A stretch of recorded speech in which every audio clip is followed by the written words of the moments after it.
السلام عليكم ورحمة الله وبركاته. دعوتو كينيا أتي كان تيفي كيسانا لالا جرتو ديرة إنا دبرتي إنا شيكة إنا بيكا ولا لا أبا فيتي تأي أفانكي كان أجها جرتو غافي تو كيسي غافدا غافي كاللاتش مانا كيتي يوكين of biratti yeroo hedduu mobaala kee keessatti illee maxxanfachuu qabdu qalbii kee keessatti illee barreessuu qabdu gaafichi maaza sayaksaru al'aalamu bimawtik addunyaan kun du'a keetiin maal dhaba yoo ati dunyaa tanarraa kaatee duute fakkeenya har'a ati magaalaa keessa jirtu san magaalaa tokko magaalaa xiqqaa jirta ta'a guddaa jirta ta'a iddoo itti dhalatteef iddoo jirtu san irraa yoo duute sababa du'a keetiitiin ummanni maal dhaba dura dursoo wanti sii galuu qabu jalqaba irratti dhaloonni ati dhalattee dachee kana dhufte dachee kana yoo waan dabalii yoo dachee kana waan eda'in duuti ati addunyaa tanarraa deemtu illee homaan hir'isu dhaloota jechuun dhaloota garaa hadhaa keessaa bahanii miti dhaloota jechuun dhaloota seenaa ummataaf dhaloota itti aanuuf dachee tanaaf seenaa tokko lafa kaahanidha hedduu namaa dhalate garuu hin dhageenye fakkeenyaaf akka addunyaatti nama lubbuun jiru nama tokko fakkeenya isinii haa kaa'u Dr. Zaakir Naayik maqaan isaa guutuun Dr. Zaakir Abdul Kariim Naayik umriin isaa barana waggaa 53 deema Dr. Zaakir waggaa 30 dura dachee tana gubbatti hin beekamu sababni isaa yeroo sanitti bu'aa ummataaf buuse tokko hin qabu addunyaa kanaaf bu'aa tokko hin buufne dhalachuu isaan dhageenye addunyaan edaa dhalachuun dhugaadhaa garaa hadhaa keessaa bahuu osoo hin taane ogummaaf muuxannoo gahee fi dandeettii ilaahal aalamiin rabbiin guddate sii kenne san qabattee ummata keetiif hawaasa keetiif amantii keetiif addunyaa kanaaf seenaa tokko hojjetuu qofaan addunyaan si beeyte dhalachuu kee garii namaa akkuma beeytan har'a ebalu du'e waliin jedhan naannoo keenya eentu du'e jedhee wal gaafatanam mucaa tokko hin beeytu dheeraa hin beekuwan ka huccuu gurraacha godhatu hin beekuwan naannoo kanaa kaaffee kanaa buna dhuga hin beekuwan ka ollaa akkasii galu hin beekuwan mucaa maaltu awwaale jara keenya laal dhalachuu isaa addunyaa waan hin dhagayiniif du'uu isaa wallaalte mucaan duraanuu nama isa awwaaluu dhabaaf asii achi deema malee du'ama tureeffa keessa jira bu'aa ummataa biratti hin beekamu baratee beekumsa mataan isaa mataa baratee beekumsa biyya ijaaru osoo hin taane mataa fakkaree xiinxallee teknooloojiitti waan haarawaa ida'u osoo hin taane mataan isaa maa inni mataa rifeensa qofa biqilchee mana rifeensaatti birrii 30 irraa argatan rifeensa irraa hadanii bu'aan mataa isaa rifeensa qofa biqilchu mana rifeensaa dhaqee birrii 30 namaa kafalee haga san birrii 30 birrii 50 kafalee rifeensa irraa hadu bu'aan mataa isaa kanuma mataa nama garii yoo mataa akkasiitiin ka jiraataa jirtu taate du'aa fi jiruun keetillee wal qixa ati waan jiraattuuf yoo hin qabne waan duutuuf hin qabdu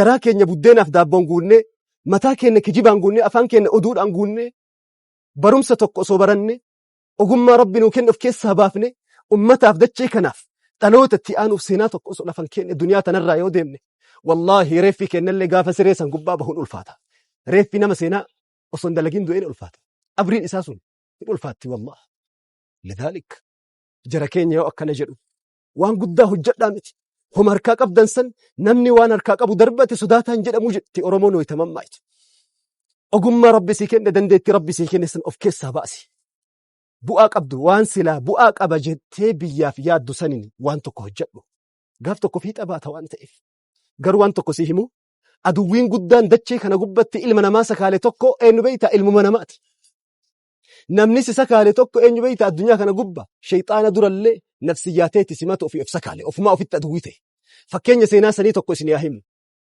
Ameerikaadha lafti hayyuu tokko ture Ameerikaa keessa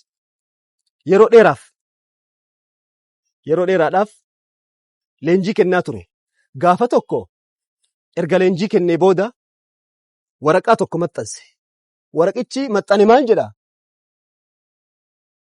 nama akka isin seenaan daleen akka isin bu'aa dhaloota itti aanuuf bu'aa tokko hin buuf dachee tanaaf taarika tokko osoo lafan kenne faana wahii kan namni ittiin si argu ittiin si yaadatu tokko lafan kenne akka ati san hojjenne si sakaale tokko du'e nama san osoo awwaallee lafa jalaan fageessine reeffa nama sanii ilaaltanii koottaa jedhe borsa'aatii akkasii irratti galma akkasii koottaa jedhee magaalaa Ameerikaa keessa maxxanse. Namuun dhaga'e dubbii nama cinqu simaa cinqaa jira ta'a amma. Eenyu namni sun? Kun xayyaaraan, kun sayyaaraan, kun baaburaan homa qabuun namuu fiigaa dhufee galma seenee guute. Sagantaan ni eegale. Sagantaan ni eegalee girdoo saaqaniitii sanduuqa reeffii sun keessa jiru as baasan. Namuu teessoo guutee taa'aa jira galma keessa.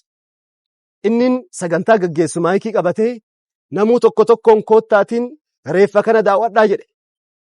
Namuu fiigaa dhufee gara sadarkaatti ol bahee yoo inni achi deemu sanduuqa kurree irraa banan. Kurree irraa bananii yoo inni keessa gallaalu sanduuqa keessa reeffi hin jiru. Reeffii tokko hin jiru. Wanti sanduuqa keessa jiru daawwitiidha yookiin mastawaati. Namtichi yoonni asii gallaalu eenyuun arga? Ofuma arga namtichi. Eda'anaa jedhee nama achuma deebi'e. Kunis fiigaa dhufee gadi ilaala. Yoonni as gallaalu ofuma arga namtichi achi keessa reeffi hin jiru. Maal jechuu barbaadeeti seenaan kun? Reeffi obsakaalee reeffa ta'e osoo reeffa hin ta'in osoo du'ee reeffa hin ta'in ofumaaf keessatti du'e osoo qabrii lafaa keessatti hin awwaalamin qabrii qaama ofii keessatti awwaalame naannomaa fi ganda jiru sani qofa keessa gad awwaalamee namni sila addunyaatti osoo ol bahe addunyaa kana hoogganuu danda'u marti.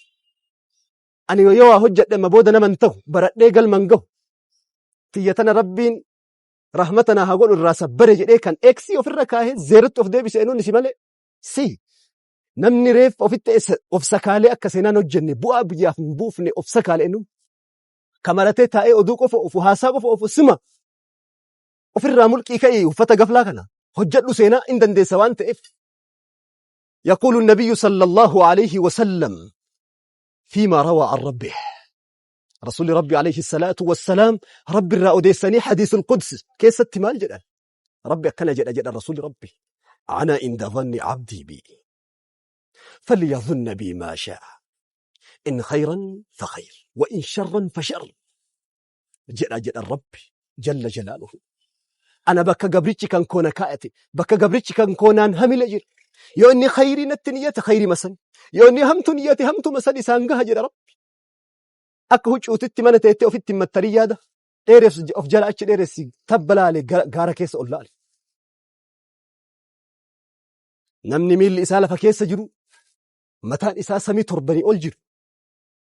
Nama muraasa addunyaa tana gubbatti warra daabbumaaf buddeenaan rakkate warra oduumaa fi ganda keessa deemu homa xixiqqoo dalagu kitaaba dubbisuun hin jiru sa'aatii qusachuun hin jiru waa barachuun hin jiru karoora wahii waggaa har'aa akkas ta'uu qaba waggaa 10 har'aa akkas ta'uu qaba jedhee lafa kaa'ate tokko hin qabu. Akkuma bubbeen pestaal ariitu kana jiruun isa ariiti. Tokko hin jiru duniyaa tana gubba jiruun deemuu hin danda'u. Lidaalik nama guddaa ta'e hin dandeetta waan feete rabbi irra kaahadhu ka galmaansi gahu isa. Ati sababu mugaggeessi. Fiixa kasii ba'su haqiiqaan Allahu jalla fi culaahu. Allahu jalla fi culaahu. Salaahuddin al-Ayyuubi gaaf inni duniyaa irraa deemu. Uffata isaa hargufan jedha seenaan.